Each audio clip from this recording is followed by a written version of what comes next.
आज का टॉपिक है हमारा वाष्पीकरण, जो कक्षा 9 से लिया गया है। यदि आप हमारे चैनल पर पहली बार वीडियो देख रहे हैं या आज तक अभी तक चैनल को सब्सक्राइब नहीं किया है तो प्लीज़ सब्सक्राइब कर दीजिए। इस चैनल पे 7वीं से 10वीं तक के साइंस और मैथ के वीडियो अपलोड होते रहते हैं और हमारा जो भी वीडियो होता है वो CBSE NCERT के सिलेबस पे आधारित होता है और ये आपके पढ़ाई में मददगार साबित हो सकता है। आज की वीडियो में जो क्या सब है, वाष्पीकरण किसे कहते हैं, वाष्पीकरण को प्रभावित करने वाले कारक और वाष्पीकरण के कारण शीतलता कैसे आती है। तो चलो अब हम अपना टॉपिक स्टार्ट करते हैं। सबसे पहली चीज, वाष्पीकरण किसे कहते हैं या वाष्पीकरण क्या है। जैसा कि हम लोग जानते हैं, जब कोई भी लिक्विड क्वथनांक पर पहुंचता है, उबलना शुरू होता है, तो वो अपने आप द्रव से गैस में बदलनी शुरू हो जाती है। लेकिन वाष्पीकरण का हम इस प्रोसेस को नहीं कहेंगे। वाष्पीकरण का मतलब ये होता है, क्वथनांक से कम तापमान पर कोई लिक्विड द्रव में परिवर्तित होने की प्रक्रिया को वाष्पीकरण कहते हैं। क्वथनांक से कम तापक्रम पर, क्वथनांक से कम तापमान पर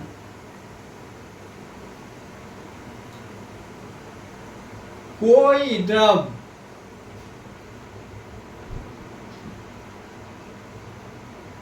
की गैस में, वाष्प में परिवर्तित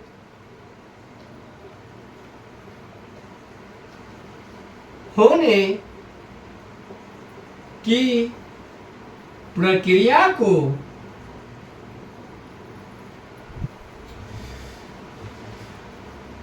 वाष्पीकरण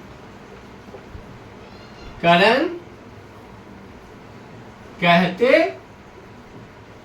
हैं। अब वाष्पीकरण खुले सतह में रखा हुआ कोई भी द्रव ऑटोमेटिक वाष्पीकृत होता रहता है। उदाहरण समझने के लिए, अभी बारिश के टाइम में छोटे मोटे गड्ढे जहां कहीं पे भी हो, बारिश के दिन में उसमें पानी जम जाता है, बारिश होती है पानी से भर जाता है। उस गड्ढे का पानी कहाँ जाता है? कुछ दिनों के बाद देखते हैं वो पानी सूख गया, न तो पानी में उबाल होता है। पानी कहाँ जाता है?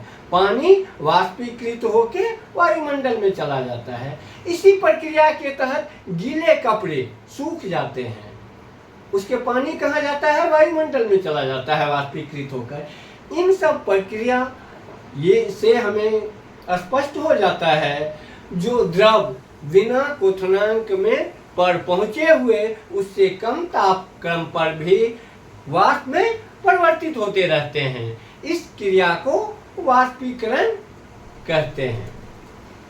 क्वथनांक से कम तापक्रम पर द्रव को गैस में परिवर्तित होने की प्रक्रिया को वाष्पीकरण कहते हैं। अब वाष्पीकरण को प्रभावित करने वाला कारक सतह का क्षेत्रफल, तापमान में वृद्धि, आर्द्रता में कमी और हवाओं का गति में वृद्धि, इन चारों वाष्पीकरण के जो कारक हैं उसको देखने की, समझने की कोशिश करते हैं।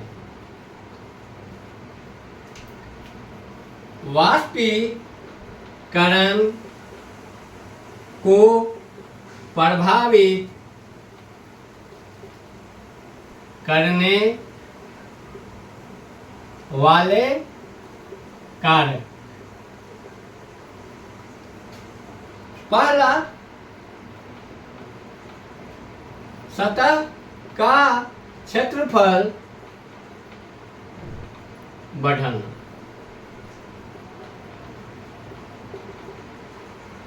जैसे हमें पता है गीले कपड़े को ज़्यादा फैला देते हैं तो जल्दी सूख जाता है। जैसे हमें पता है वाष्पीकरण एक सतही प्रक्रिया है, जितना सतह में फैला हुआ रहेगा उतनी तेजी से वाष्पीकृत होते हैं, वाष्पीकरण होता है। जैसे लिक्विड जो सतह सबसे ऊपरी सतह होता है वो द्रव अपने जो नीचे के कण होते हैं उसके आकर्षण के बल से स्वतंत्र होता है। उनके अंदर गतिज ऊर्जा इतनी भरी होती है और थोड़ा सा भी मिल जाए तो वाष्पीकृत होकर निकल जाते हैं, ऊपर बढ़ जाते हैं। तो जैसे हमें पता है कपड़े को यदि हम ज़्यादा फैला देते हैं तो जल्दी सूख जाता है, यानी इसका मतलब है वाष्पीकरण की प्रक्रिया बढ़ जाती है।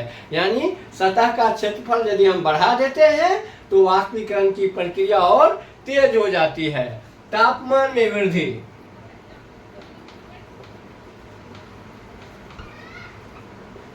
तापमान में वृद्धि, इंक्रीज इन टेम्परेचर। जैसे ही हमें पता है तापमान बढ़ेगा, कणों की गतिज ऊर्जा बढ़ेगी और वाष्पीकरण की प्रक्रिया फलतः और तेजी से ज्यादा बढ़ेगा। आर्द्रता में कमी, जैसे कि हमें पता है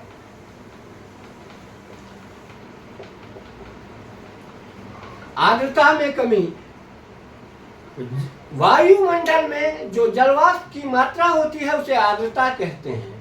यदि जलवाष्प में की मात्रा कम होती है, आर्द्रता कम होती है तो जलवाष्प वाष्पीकरण तेजी से होता है। और चौथा, वायु की गति में वृद्धि। जैसा कि हम जानते हैं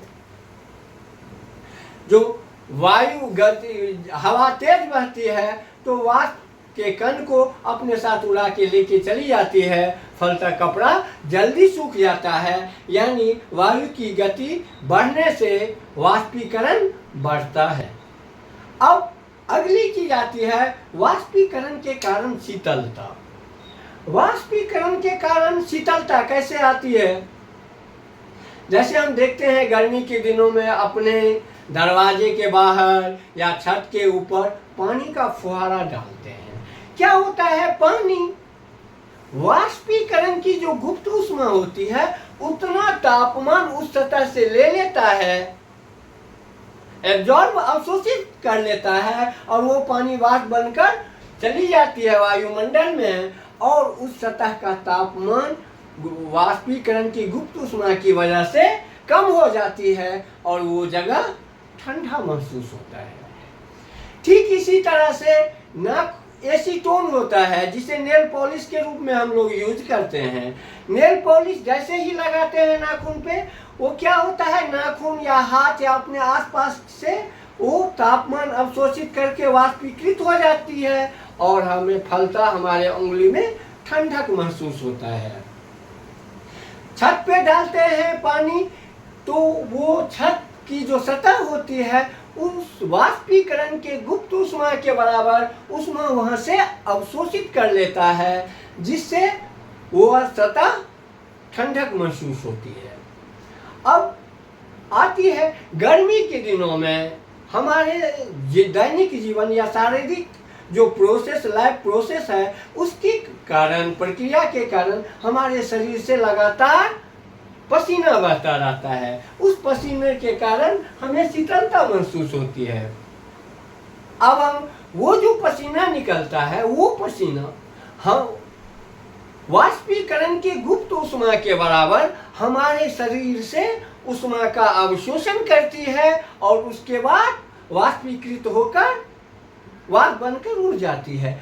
अब चूंकि वाष्पीकृत होने की जो गुप्त ऊष्मा है उतना ऊष्मा वो कहाँ से अवशोषित करती है? हमारे शरीर से। और जैसे ही हमारे शरीर से ऊष्मा अवशोषित होगा हमें शीतलता महसूस होता है।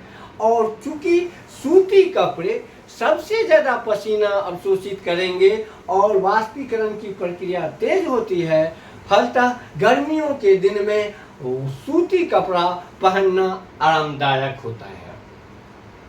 कुछ इसी तरह का एग्जाम्पल एक और आता है इसी वाष्पीकरण से रिलेटेड, जो बर्फ वाला पानी की गिलास के ऊपर बाहर में पानी के बूंदे जम जाती है। कैसे जम जाती है? पानी के अंदर जो बर्फ होते हैं वो पूरे ठंडे होते हैं, और वायुमंडल में जो वाष्प है वो वाष्प की कण जैसे ही गिलास के संपर्क में आता है, उसके कण ठंडक होके गिलास के ऊपर पानी के बूंदे बनकर बैठ जाता है, जो कुछ ही दिनों के बाद हमें गिलास के चारों तरफ पानी की बूंदे दिखाई देती है। ये कुछ नहीं, वायुमंडल का जलवाष्प है, जो गिलास के संपर्क में आते ही ठंडी होकर गिलास के ऊपर जम जाता है। धन्यवाद। यदि आपको ये वीडियो अच्छी लगे तो वीडियो को लाइक कर दीजिए, चैनल को सब्सक्राइब कर दीजिए, और यदि संपर्क में छात्र हो तो उनको शेयर कर दीजिए। धन्यवाद।